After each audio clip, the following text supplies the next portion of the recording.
Hello, everyone. I'm Martin Ruppe from Ruppe Consult and a board member of the IT community of IFMA. We welcome you to day two of FM Tech Week, presented by Schneider Electric. This session is brought to you by Farnsworth Group, and it's a pleasure to introduce you to Marshall MacFarlane, and he talks us through asset management more than just a list of stuff. I appreciate everyone joining us from around the world today, and let's jump into the conversation. Marshall, I hand over to you. Hey, good morning. Thank you, Martin. I appreciate it. For those of you who haven't met me, my name is Marshall MacFarlane. I'm a longtime facilities manager for over 25 years. Um, I've worked in higher ed, I've worked in tech, I've worked in manufacturing, extensive experience in security operations and emergency planning as well. And now I work for a full service architecture and engineering firm, and I lead our massive asset management group nationally. So excited to be here today and talk about asset management and not just, as the title says, not just a list of stuff, but what other information we can get from our asset management program. So with that, we're going to kick off with a little poll just to kind of gauge where everyone's at.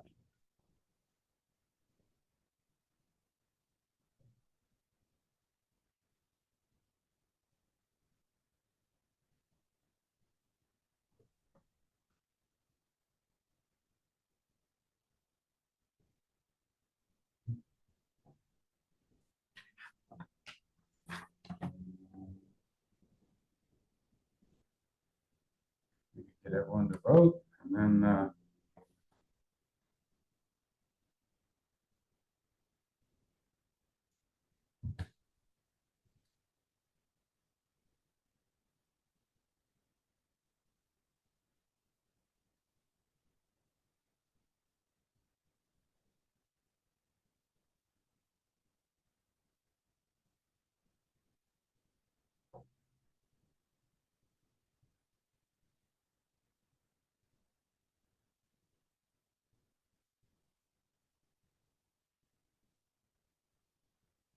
all right, I think we can wrap that up.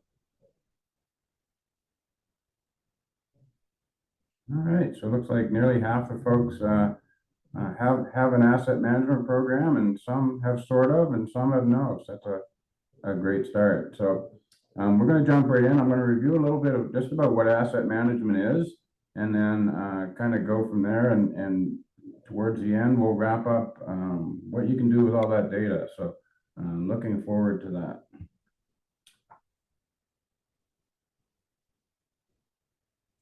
So it's a systemic process of planning, operating, and maintaining and upgrading and disposing of physical assets. So building, equipment, systems, all of those things that we manage every single day of life, all the things that keep our buildings safe, all the things that keep them hot and cold and dry, hopefully, and then to discover the most cost-effective and efficient ways to plan those life cycles on that equipment. So when we talk about asset management, our aim really is to maximize the asset life, so avoid premature replacement. If you don't know how old a piece of equipment is, or its expected useful equipment life, or UEL, of course, this probably never happens, but there's a chance you replace it too early, or the alternative is you run it to catastrophic failure, and then you're in a mess and your budget's mixed up and everything else. So knowing those equipment lives, maximizing the useful equipment life, that's a very important thing in what we do. Ensuring reliability and uptime, so we're reducing breakdowns by understanding our assets, where they are, all the information associated with those assets. So we're maximizing uptime with an asset management program as well.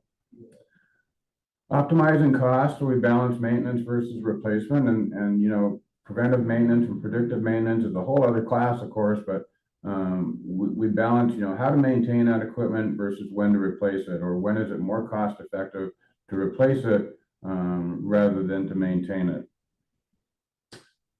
Safety and compliance. So with an asset management program, there's a lot of regulatory requirements. For example, here in Arizona, Maricopa County has an air quality program and you have to track run times on generators. You have to have an inventory for air quality, generating things like boilers and that kind of thing. So your asset management program can be critical also to regulatory requirements.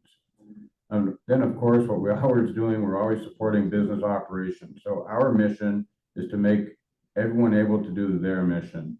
And we need comfortable workplaces to do that. We need facilities that operate. We need elevators that go up and down. And of course, we need toilet paper in the bathroom. So all these things tie into our asset management program. So what are assets? Well, a lot of it depends on the client or on your company or on your culture or what your goals are. So typical facility assets include, HVAC systems, so heating, ventilation, air conditioning, air handlers, ventilation fans, all of those kinds of things. Electrical systems and lighting, plumbing systems, elevators and escalators, roofing, walls, structural components, building envelopes, all of those kinds of systems. Some people include furniture and fixtures. Some people include their safety systems, such as fire alarms and sprinklers. And then other items is defined by the owner. So there may be unusual or non-typical things in your inventory that you want to include those in your asset management system. There may be specialty equipment or manufacturing equipment that you want to include in your asset management program. Anything that you want to track the life cycle and estimate those repair costs and track replacement costs and all those kinds of things, you can include in your asset list. There's no hard and fast way to do it, and it really depends on your company needs. So what's all that mean? Well, think of an office building's HVAC system. So the asset management program allows you to track the installation date and the condition. It allows you to schedule regular maintenance. This is particularly critical with new equipment. As we know, manufacturers stipulate preventive maintenance plans and frequencies and what the checklists are. We want to make sure we maintain that correctly so that we don't void any warranties. And then, of course, we want to keep that equipment up and operating as efficiently as possible. So we want to schedule regular maintenance. We want to monitor energy usage and breakdown frequency, and I'll get to the value of the breakdown frequency a little bit later. But through your CMMS, your asset management, all that information can feed into your CMMS. You can track obviously repair costs, repair frequencies, and all those kinds of things. And then you can decide down the road whether to repair or replace based on the cost and performance. So all of that kind of in a bundle is your asset management program in facilities management. So that's what we do.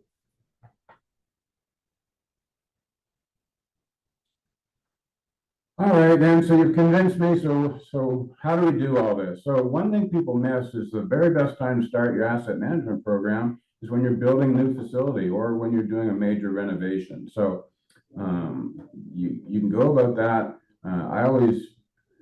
I've always found as a facilities manager, it's easier sometimes to include this type of program in the capital cost of the project rather than trying to add it to the O&M cost later.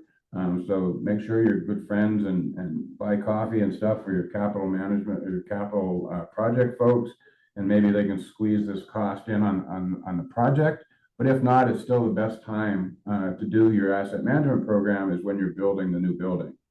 So you want to identify what to include in your asset listing. So again, this comes back to there's some standards like HVAC stuff, plumbing systems, electrical systems, but there may be some things unique to your operation. Some people include things like water fountains. If that's something you want to include, hey, go ahead. VAVs, generators, air compressors, all those kinds of things you can include in your asset listings. So you want to identify those assets. You want to apply QR codes or barcode labels. Gather all that information. So the location, the make, the model, the serial number, data manufacturer, etc. And that's best done right before everything gets buttoned up. So when you're getting kind of 3/4 of the way done or whatever, close to the final stretch, before they start buttoning things up, that's the best time to get on those pieces of equipment, particularly ones that are behind walls and up in ceilings. Get the codes on there, get the information on them, and get that information into your systems. Ensure you use a standard nomenclature for equipment throughout your organization. And this is one of the things on a little bit of a tangent. This is one of the things that makes switching CMMS systems so hard, is because there's no standard or convention currently in the industry for a naming convention for types of equipment. So you might call an air handler handler 1, you might call it AH-1, you may call it air handler -1. There's all kinds of different ways you can name things, and because it's different throughout the industry, that creates some consternation when you're trying to change systems over. But if nothing else, pick a convention for your company and make sure that that stays consistent across all of your different buildings, all of your different departments. It's going to make life a lot easier. Use a standard convention for creating your asset tree. So, if you go by building or address and then break it down into floors and then east or west, whatever you use, north or south, floor 1, left, right, whatever that is or you pick, make sure you use that consistently throughout your organization. So as you build your asset system throughout your company, it's consistent across the board. And make sure the data, of course, gets entered into your CMMS, or if you have your own asset management software, make sure that gets entered in there and keep it current. So if, over the years, if you upgrade equipment, if you modify it, if you do updates on it, if it's taken offline, if there's major repairs that happen, make sure you keep all that updated in whatever system you're using for your asset listings. So what if it's not new? Well, this is more typical for what we do, and it's never too late to start managing your assets, of course, unless they've already failed, and then it's a little rough. But in this case, we usually start with facilities condition assessment. So whereas in a new building, you've got a blank slate, the equipment's new, you start off fresh, you start tracking the time of the useful equipment life from the day it was installed or brought online. With existing buildings and existing equipment, it's a little harder. So then we're going to do an assessment on it. So basically you're going to evaluate, what do I have, what conditions it in, what do I need to do about it, and then how do I sustain that down the road. So using your strategic maintenance solutions, your SMS enabled solutions, you're going to do the inventory breakdown. There's ASTM standard based condition assessment. So if you're outsourcing FCAs, make sure they're using industry standards to do those FCAs, and they can vary. Some states use the state architect office, some use ASTM standards, some use ISO standards, but make sure they're going by some kind of standard, at least to start, until you narrow down your scope of work. Then you can do your work planning based on the current condition of the equipment, and then long-term based on the model future condition. So hey, based on the condition of this air compressor, we know they typically last 15 years. We expect, because it's in a hazardous environment or a severe operating environment, we expect it to last 12. Here's how we plan for that replacement. And then this can all lead into staffing, whether it's your maintenance team or your capital projects group or whatever, and then keep all this modeling updated.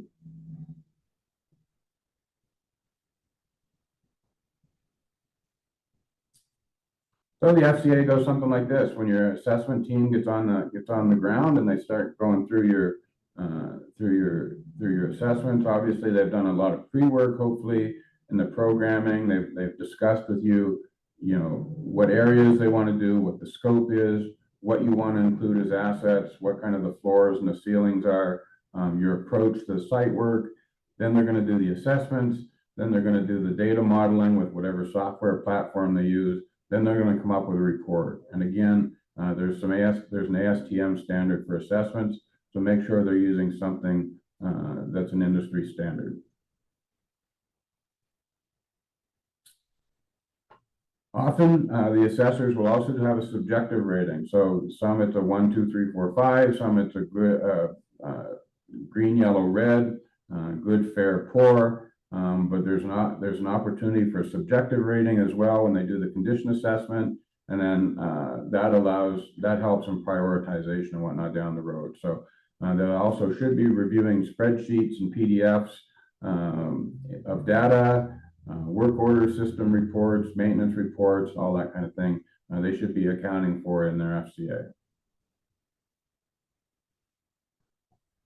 And with that, you should generate a report. So most reports, and obviously they vary from company to company, or if you do your own in-house, you probably prepare some kind of report for your C-suite or your executives or your director level folks. Should have an executive summary, should describe the scope that you use for the condition assessments. You should have an asset list, which includes the asset details, observed conditions, the expected life, any deficiencies you found, and then costs to repair or replace those items, depending on what route you take and the condition of the equipment. And then typically you work with the owners or the client to prioritize those based on severities. And some clients have different priorities. It may be aesthetics, it may be critical equipment, it may be redundancy or downtime, rough time. So typically this is created in a draft form, the prioritization. You work with the client to understand the priority, then you issue those priorities.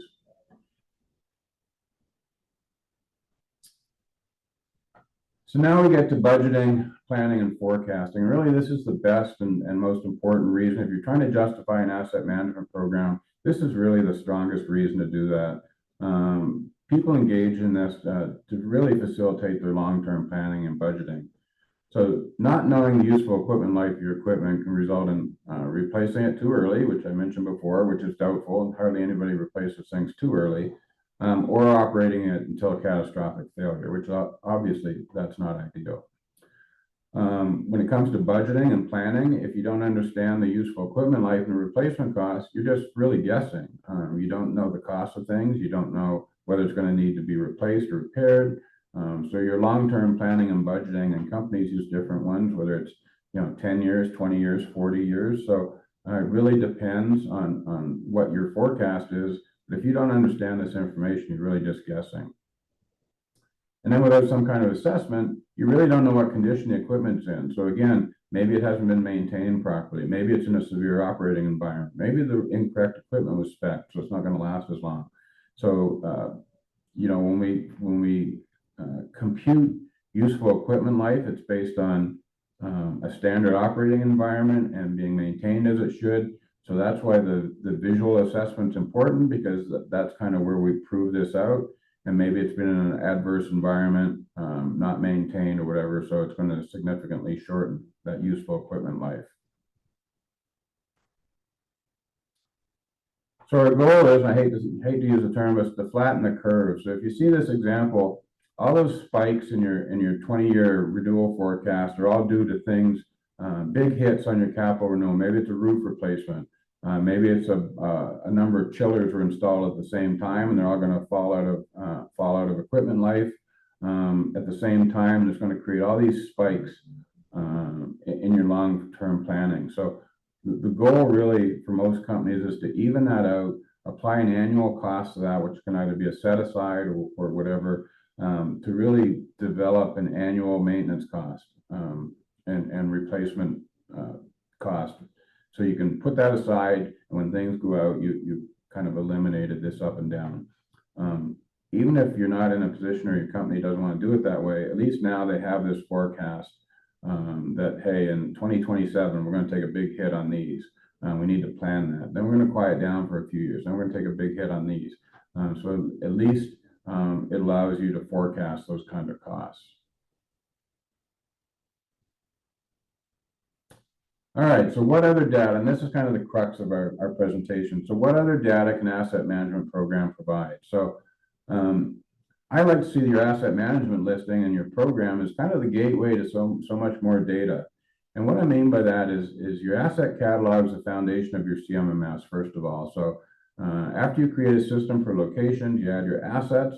And without a list of assets, this task is clumsy at best. So when folks tell me they don't have an asset catalog or an asset tree or an asset listing, I'm thinking, well, what the heck did they load up in their CMMS? Are they just adding things as they go along? What are they kind of doing with their CMMS? So when the techs go in to work on equipment or somebody wants to report work needed, what are they using in their pull downs and all that kind of thing? Now, maybe you kind of went off the top of your head, but chances are you missed things. So the asset catalog is really, to me, the foundation of your CMMS.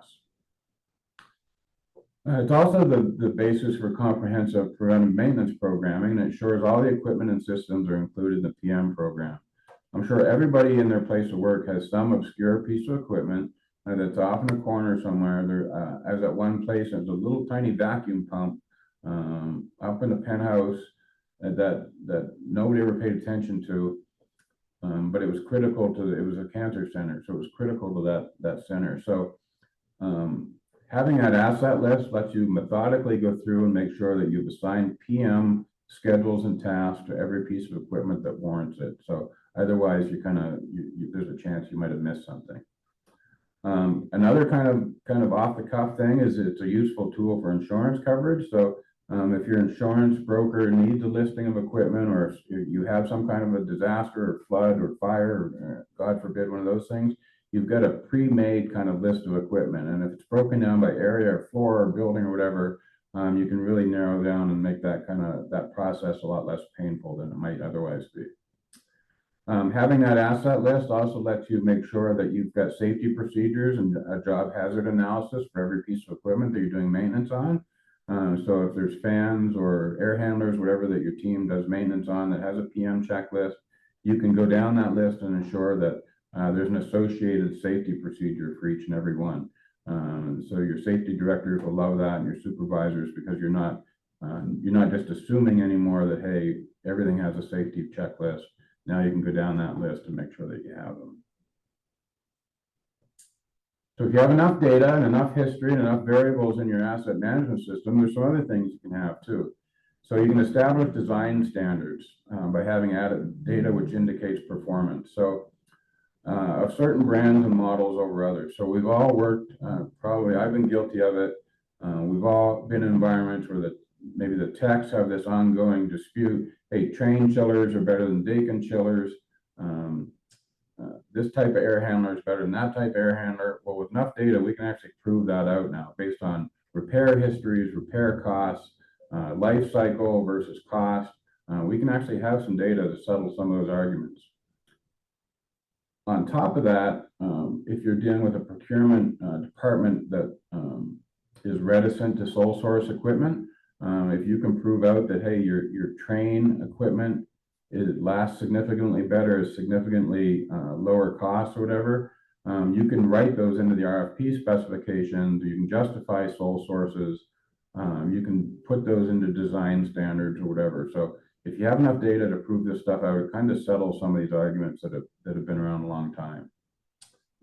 The asset management system, again, can identify training priorities and maintenance best practices. So as you go through these, you're recording maintenance history, recording useful equipment life. Some of those are indicators of your preventive maintenance plan performance. We can identify training opportunities. Hey, this thing throws belts all the time. Are we doing the PM correctly? Are the staff been trained correctly? And those kinds of things. So again, we can ensure that we have safety procedures and job hazard analysis for all the different equipment. Energy isolation. Here's where you shut off the valve to this. Here's where you, bleed off the air, whatever. With that list, we can methodically go through and make sure we have everything.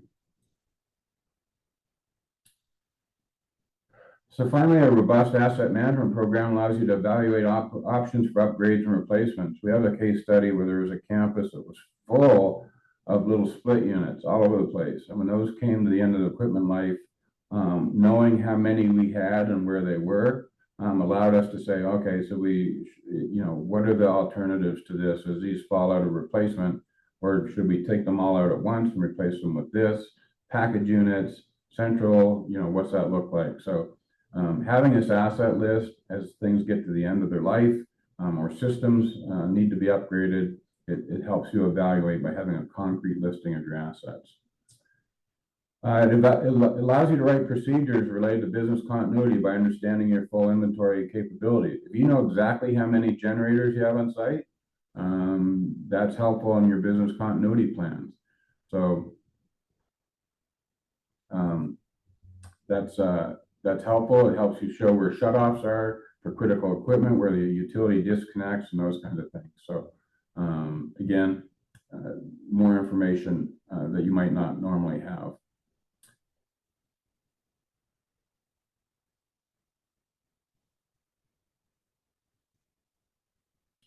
So to kind of put a bow on everything, we're getting down to the end here. Um, we're going to do one last poll. So what do you feel the biggest barriers are to having an asset management plan? Is it cost? Is it time? Is it your company culture? Or is it something else?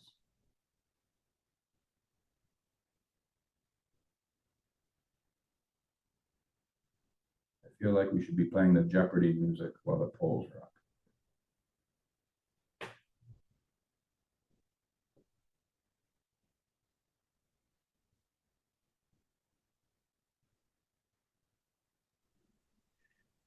In the meantime, we also got a question. What do you see are common mistakes made when asset management solutions gets implemented? Yeah, I think the one of the most common mistakes is not explaining to your team and your management why you're doing it. I think I think people keep it a little bit mysterious and they see it maybe as a cost if you're outsourcing it and nobody really understands the purpose behind it and all the information you can gain from it. So I think that's one of the biggest mistakes is not communicating through your organization why it's necessary. So then it sounds like communication is also the way how you would get like a leadership buy-in for the project. For sure. Again, there's a misconception that it's just a list of your stuff, and why would it cost so much to get a list of your stuff? And it's far more than that. So, wow, it's a great poll answer. I wasn't ready for that. So that's great insight. But then company culture, we just spoke about communication. So, and it got the highest rate in the poll. Yeah, I think facilities managers are slow in becoming communicators across their company, and we complain about being left out of things, but we some of the things we do are mysterious or we don't communicate effectively the need for them. So I think getting our seat at the table is important, and part of that's communicating the whys of what we do. So to wrap everything up, a functional asset management plan is critical for long-term planning and budgeting, and really, I think it should be considered an FM best practice. There's so many companies that don't do this. I don't really understand why they don't do it, at least on some level, and I just think it's critical to everything we do. Understanding the condition and expected lifespan of your equipment helps with reliability and ensures equipment and systems are maintained to be safe, highly functional, and last as long as possible. If we keep equipment running well beyond its useful equipment life, we're basically making money for the company, so that we can spend on other things. So I think it's important to know how long the equipment's expected to last, and then our goal is to make it last at least that long. And then the good news, I think, is there's having an asset management plan can be a gateway to so much more information. To wrap up, it's not just a list of stuff, as we saw. It can be having that basis, that list as our foundation can lead to a whole lot more information.